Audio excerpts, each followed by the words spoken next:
Guys ಎಲ್ಲರಿಗೂ ಸೋಮವಾರ ನಮಸ್ಕಾರ. ನಮ್ಮ ಐರಾವತನ್ನು ಹಾಕ್ಬಿಟ್ಟು ಶಿಸ್ತಾಗಿ ನಾವು ಬಂದಿದ್ದೆವು ರೈಲ್ವೆ ಸ್ಟೇಷನ್ ಹತ್ರ ಟ್ರೈನ್ ಹಿಡಿಯೋಕ್ಕೆ.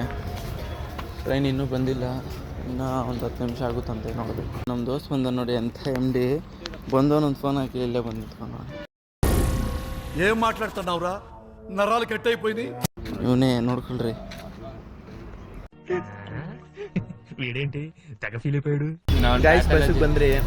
ನಮ್ಮ ದೋಸ್ತು ನಾವು ಗೈಸ್ ನಮ್ಮ ಕಾಲೇಜಲ್ಲಿ ಕ್ರಿಸ್ಮಸ್ ಡೇ ಸೆಲೆಬ್ರೇಷನ್ ಮಾಡ್ತಾವ್ರೆ ನೋಡ್ರಿ. ನಾನು ನಮ್ಮ ಜೂನಿಯರ್ಸು ಎಲ್ಲ ಫ್ರೀ ಫೈರ್ ಆಡಿ ಕುತ್ಕೊಂಡು ಫ್ರೀ ಫೈರ್ ಆಡ್ತಾ ಇದ್ದೀವಿ.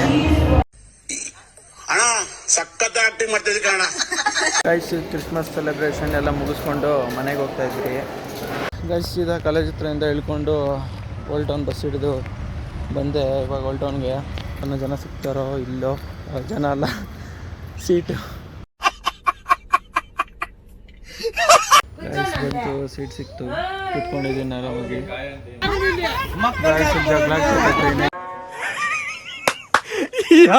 ఏం ఫీల్ ఉన్నది మామ. ಗೈಸ್ ನಮ್ಮ ತಾತ ಹುಷಾರಿಲ್ಲ ಅಂದರು, ಅದಕ್ಕೆ ಆಸ್ಪತ್ರೆಗೆ ಹೋಗೋಣ ಅಂದರು. ಆಸ್ಪತ್ರೆಗೆ ಕರ್ಕೊಂಡ್ಬಂದೆ. ఎందుకైనా మంచిది నేను నమ్మలం. నేను ఒకసారి ఫోన్ చేసి కనుక్కుంటానే. ಇವತ್ತಿಗೆ ಇಷ್ಟೇ, ನಾಳೆ ಸಿಗೋಣ.